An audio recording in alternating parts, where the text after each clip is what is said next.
Hello YouTube, it's your boy Chinky back with another video. So last time we did the three respective point of views of the quest. Um, it did say that I have to repeat it, but just in case, let's see how far uh, repeat. Do we have to repeat the whole thing, or do we repeat from a certain point? Because if I have to repeat the entire thing from the beginning, uh, that will be a problem, so that I won't got it. Oh, good. We literally from the last point we saved. Good, good. So nothing was in a loss, and we can continue on. Thank you, Kitty, for being generous. Okay, I'm gonna mute, and we can, continue on from this place. I'm gonna mute.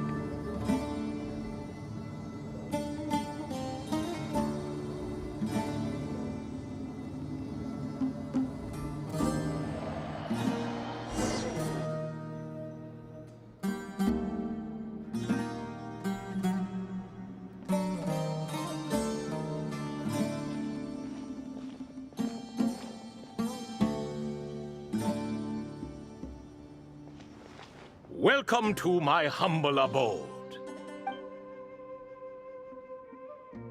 Oh, your house sure is spacious, Lord Ibis King. I fear it's not quite what it used to be. In fact, it has long ceased to be my home at all. It belongs to the descendants of the cats I once raised. Such adorable creatures, aren't they? Take the one I'm borrowing here, for instance. A chubby fellow with such lovely fur. Anyway, tradition dictates that a special guest such as yourself be presented with a gift. Alas, it's a first-come, first-served basis, you see. I fear with the passage of time, none are left. What? So the treasure's gone already? Treasure, you say? Not an inaccurate description. Yes, and no. I have the power to grant gifts inaccessible to the masses. The only requirement is answering a question. Not a bad deal, yes? Of course, my questions were given unto me by King Deshret, who in turn received them from the Mistress of Flowers. There are three, and no more. What causes our rise and fall? What obliterates love and hate? What determines truth and falsehood? The more he talks, the less Paimon understands. I see. That must mean Gudars and Makaira managed to answer two of the three. Another who understands. Oh, so that's the event those two slabs are depicting. Ah, priests and their records. A singular obsession, and quite boring, too. After being imprisoned within Aru, I could, on occasion, take the form of a cat to converse with those around me. But I despised speaking to them. No conversational skills whatsoever. Now, humans like you who stumble in here from time to time, you are much more interesting. Hold on, we're getting off topic again. The three questions you just mentioned? What are they for, exactly? Ah, that is a story that begins with King Deshret. And we're in for another long one. Nostalgia for the past is common to us all, is it not? And our king, he was such a proud, solemn man in those days. He watched us speak of the present and the future, of the wisdom we possessed or were about to obtain. We were his proud retainers, confident in our belief that, so long as each one of us used our abilities to the fullest, progress was inevitable. Yet, King Deshret's ambition was not destined to be allowed in a closed-off world such as this. So nothing went as planned. In fact, from the beginning, there were signs an outcome of this nature was inevitable. Because although there were 7 pillars, one was forever absent. Al-Ahmar would insist the Dendro Dragon Sovereign was one of us, but the dragon herself rejected that idea. Huh. Like a card you can never seem to draw from your deck. More like a card that was never in the deck to begin with. Alas, that's just who Al-Ahmar was. There was nothing we could do about that. And I always preferred chess to cards. In the end, life grew unbearable for our king. But, of course, those who remain must continue to live on. But subjects like us were less fortunate. After all, the fate of a retainer is decided by the king, including the chance to walk away. So it was then that King Deshret had Kroko, Goti, and I locked up within Aru, where we remain to this day. Krako. Goti? Ah, of course. You're more familiar with their full names. Sobek, the Crocodile King, and Hereshef, the Goat King. And let me tell you, when it comes to chess, Hereshef was a habitual backseat strategist, always spewing nonsense from the sidelines. Well, Sobek was all too quick to take his terrible advice, to the point where I was the one who got accused of cheating. Chess is an exercise in patience, and that man couldn't sit still to save his life. He could never excel at that game. In fact, neither of them were good at chess. Even so, we played together often. And since I was always the winner, we got along quite well. What are you laughing at? Were we not good friends? No one's laughing. Paimon would never. No, not you. It's Goti. He's laughing for no reason again. Can you not hear him? Ah, right. Of course you can't. The two of them are inside Aru, as am I, so only I can hear them. What is even going on here? Has he, like, started to lose it after being trapped for so long? That does happen to prisoners serving life sentences. Speaking of which, how's Azar doing these days? I doubt he's doing much of anything. Just what I wanted to hear. What is the meaning of this? You doubt my words? I have half a mind to not talk at all. Oh, no. They're not questioning you, Lord Ibis King, just discussing other things. Please, continue. In that case, where were we? Getting to the part about the 3 questions. Hopefully. Ah yes, we're almost there. Before I entered Aru, King Deshret said I could be released from my eternal seal if I chose humans who could provide the correct answers to those 3 questions. The first person who caught my eye was Gudars. I asked him, what causes our rise and fall? He answered, conspiracy and betrayal, for it renders the righteous and wise unable to succeed, and thus nations fall. I found his answer quite interesting, so I bestowed upon him the power to deceive. The second human I chose was Makaira. I asked her, what obliterates love and hate? She said unto me, I have nothing left to lose. Vengeance alone can quench both love and hate. I found this to be another fascinating response, so I granted her the power to be loved. But both of them ended up... Now then, young one, riddle me this. Did their answers point to this fate, or was it the power I bestowed upon them that determined their end?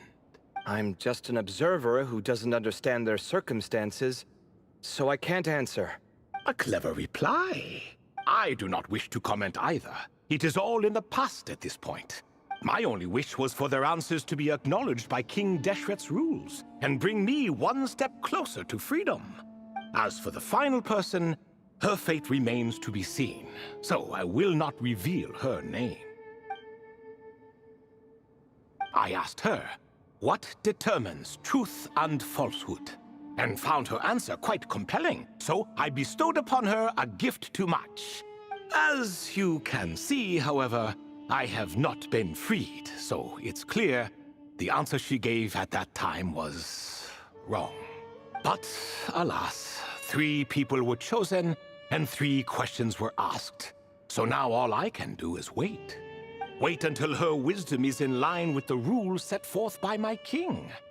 Until she has found the true answer to that question. No wonder there was no third stone slab then. Or perhaps you're just not ready to include her in the story. Though that might be a generous interpretation. Well, it's not merely because her story remains unfinished. As the remaining priests of this place left, or passed on, there were none left to record the events that followed. Besides, stone slabs are few and far between in the Great Red Sands. In the sprawling desert, very few things or people even manage to leave a trace. But sometimes I can't help but wonder, if that young man from several centuries ago had been willing to answer my question, would I have left Aru by now? Wait, so there was someone else? Of course, it has been thousands of years after all. All sorts of people have stumbled upon this place, but I only chose the special ones. That young man had such a singular intelligence, though his companion, by contrast, was rather average. The author of those notes we found? The student named Zandik? Ah, yes, I think that was his name. In truth, I was unsure whether I should grant him my 3rd remaining gift. He was, of course, exceedingly clever, but he was also mistrustful and narcissistic in equal measure, and there did not seem to be a line he was unwilling to cross. Too much power could be dangerous in the hands of someone like him, so I found myself rather relieved when he declined my gift. Oh, he turned you down? Did he give a reason? Yes, he said he didn't need it. I still remember the look in his eyes. Nothing stood out per se, and still I could sense contempt and disdain radiating from his gaze. I could not give an exact reason, but on instinct I just knew it would not end well to get close to a man like that. So, I tricked him. Stick close to your companion, I said. Only the descendants of Tuletula can come and go as they please. Leave him behind, and there is no escape for you. So, does that mean his companion wasn't a descendant of Tuletula? Oh no, that part was true. The lie was in the other half. Anyone can enter or exit this place. There are no restrictions. I saw that his companion was exhausted and was concerned Zandik might leave him behind, or worse, that some other accident might befall him. So I made up an excuse to prevent Zandik from going a step too far. Oh, and speaking of, Sandik's companion had the same blue hair and pointed ears as you. Wait, does that mean Layla's also a descendant of Tuletula? Indeed. When Hermanubis founded that city, he took in many who had nowhere else to go. Today, their progeny are scattered to the 4 winds, and indeed are far more numerous than I could have imagined.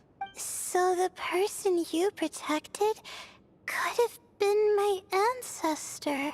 Yes, yes. You're very welcome for that. Could I ask another question, Lord Ibis King?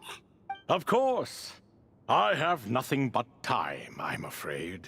Did you also save me and a man named Jur? I did. You two were quite unlucky bumping into a device King Deshret once used to measure human brain power. That contact caused more knowledge than you could handle to flood into your minds. So I replaced that knowledge with simpler, repetitive information. Of course, the side effect being the same thought repeating over and over again in your mind, but that should resolve itself in time. How many moons are there in the sky? Yes, that was the phrase I used in your head. I forgot the other one, though. I believe it had something to do with food. Both were spur-of-the-moment decisions, so no need to dwell on the meaning too much. Oh, I see. Thank you, Lord Ibis King. As I said, young one, you are most welcome. If you're inclined to return the favor, perhaps you could turn off that device so no one else can trigger it? There's only so much a cat's paw can do, so I'm afraid this is something I must leave to you. Or Marak, I suppose. Oh, splendid! Another one bites the dust. Such is the fate of things here. Day by day, little by little, the remnants of ages past fade into obscurity. For that reason, the gifts of bygone eras, be they tied to your blood or technological in nature, are not to be revered. They are tools, nothing more. Disrespectful? I simply make the most of what I have. Besides, our king has been gone all these years. What good does it do to revere him now? Oh, are you talking to the Goat King again? No, Croco this time. He's pestering me for another game of chess. Says he wants to even the score. Wishful thinking, if you ask me. If we counted one push-up for every loss, he'd owe me 300,000 by now. Of course, that's just a rough estimate. I've never kept count. It appears that's something you like. Being someone unable to be defeated. I suppose so. All right then. Time for me to extend my winning streak, and for you all to head home. In truth, deep down, I know even the answers to those 3 questions will not change my fate. But that is for me to reckon with. Go on now.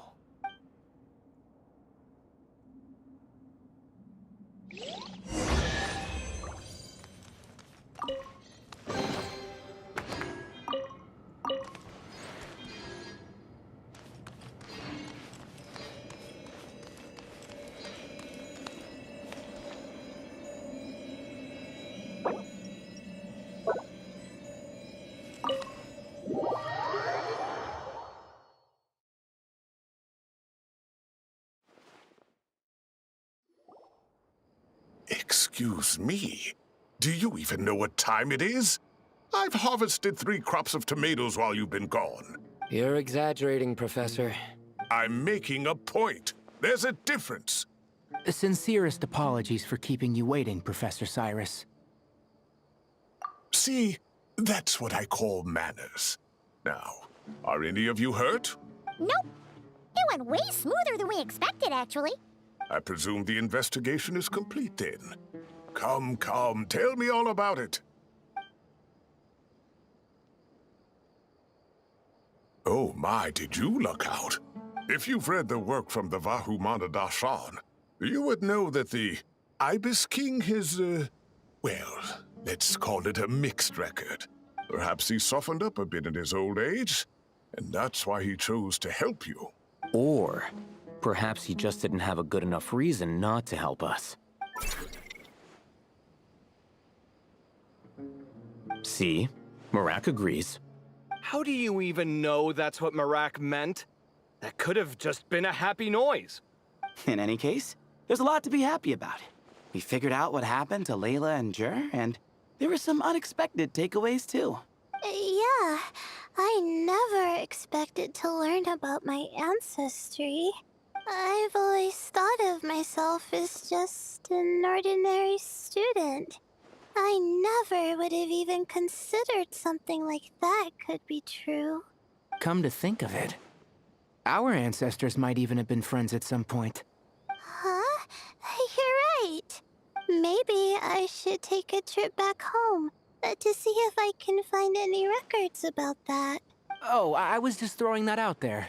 I wouldn't want you to go to the trouble. It's fine. My advisor gave me a break, and I still have a few days left, so... Oh, wait. My study topic. I haven't made any progress at all. No. I need to focus on that instead. Right. Couldn't you help her, Professor? Huh? No, I could never. Me, you say? I'm from the Spatamar Darshan, and I don't think that Nephis or Zahahadi researched the stars.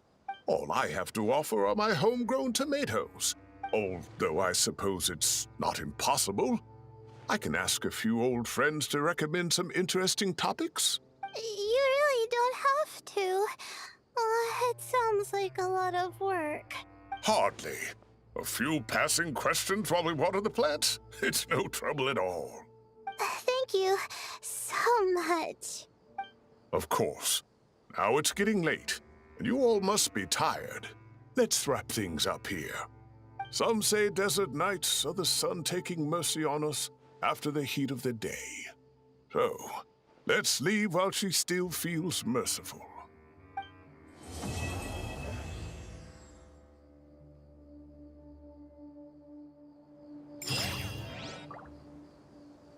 So that was that. I'm guessing that's the end of the complete version. Wait, what? I already have it, right? Yeah, all is done. Oh, so I have to complete it. I feel sorry for that. Okay, both are done. And regarding this, okay. So these are the things that I can do offline. Offline means I don't have to, play it out. Yeah, a few things here and there. Okay, so I'm gonna end the video here. All is done. That ends well. So take care. Bye, guys.